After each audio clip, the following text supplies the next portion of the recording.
Hey guys, so let's just jump straight into some dupes.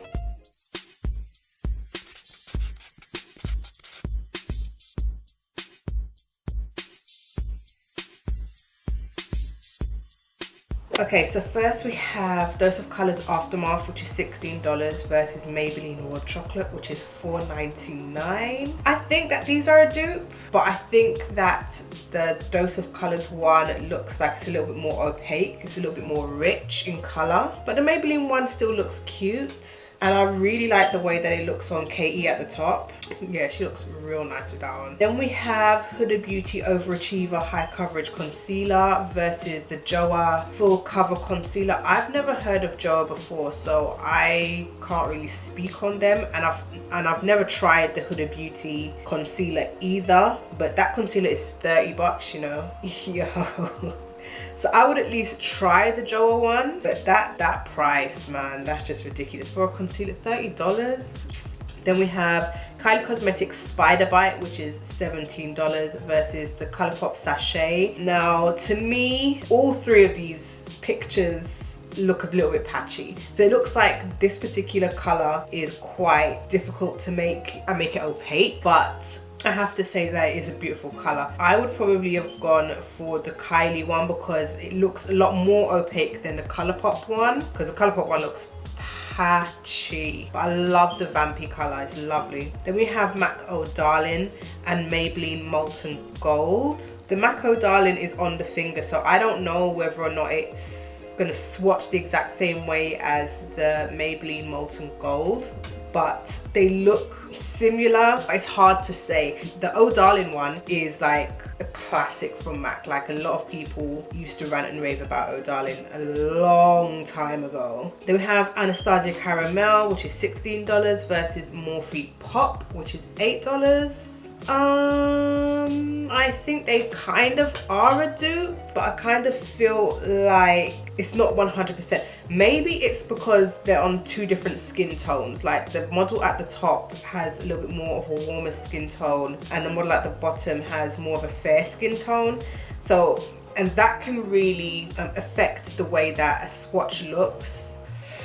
So they look similar. Like, I'm sure if you had the Anastasia on the bottom lip and the Morphe on the top lip, nobody will be able to tell the difference. But it's just hard to say because these are on two different skin tones, but they're both beautiful. I think the Morphe one is more like shiny as well. Then we have the NYX Born to Glow, which is $14. It's an illuminating primer versus the Becca First Light Priming Filter Primer, which is $38. I don't understand why primers are so expensive. Like, I can't get down with that. I mean, I find it difficult to part of my money on expensive makeup, but expensive primers and expensive brow products, stuff like that, I'm just kind of like, I don't get it. Like, expensive eyeliners, like, why does it need to be so expensive?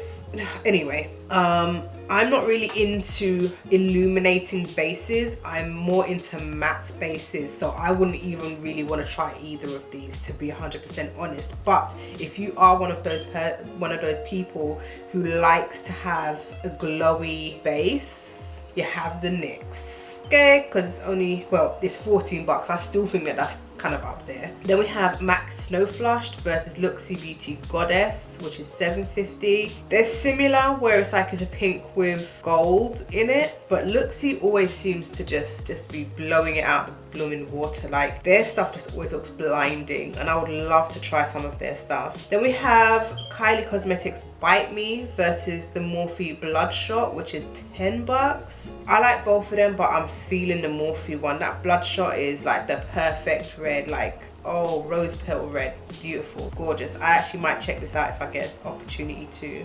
Really, really nice. Like, that Kylie Cosmetics Bite Me is $30 versus $10. Like, it's a no-brainer. Then we have the Essence Volume Stylist versus the Tarte Lights Camera Lashes. I've never really been into the packaging of this particular Tarte mascara, but regardless, I haven't tried either of these and they just look like standard mascaras to me. They both just like standard ones. I don't know what the formula is saying, but they just look standard. Then we have the MAC Studio Fix Powder Plus Foundation versus the Ulta Beauty Adjustable Coverage Foundation, which is $14. I don't have an Ulta here in the UK, or we don't have Ulta in the UK. We do have MAC, but and I have never really been into powder foundation. I guess it's cool if you want to just add a little bit more coverage to your pre-existing foundation that you have on your face, but that's just for me anyway. But I'm not into powder foundation as such personally. Then we have the NYX Matte Finish Setting Spray versus the MAC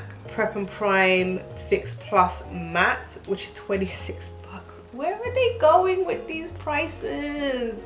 The next one is $8.49. I've kind of come away from setting sprays. I feel like they make my makeup look more natural, like they take away the powdery effect, but I think it just helps to break down the makeup during the day. Like, I purposefully did a trial where it was like, okay, one day I'm gonna wear a fixing spray and the next day I'm not. And then the next day I am, and then the next day I'm not. And I found that the days that I didn't wear it, my makeup withheld a lot better versus the days that I did wear the finishing spray. So I just stopped with the finishing spray altogether. Anyway, I used to love matte finishing spray, but as I said, I just don't wear them no more. And lastly, we have the Ofra Rodeo Drive, which is $29 versus the Luxie Beauty Guilty Pleasure, which is $7.50. This to me is a no-brainer because the Luxie one just looks blinding and bright and here for the tea. It really does. Like, it's here for it. Damn, I really need to get my hands on some Luxie Beauty stuff. I think I'm gonna go do that now. Anyway, so let me know what your thoughts and feelings are on those dupes. Are there any that you want to try out? Do you think that I was correct in saying that some of them were dupes and some of them weren't, and blah blah blah? If you like this video, give it a thumbs up. Don't forget to subscribe, and I'll see you in the next one.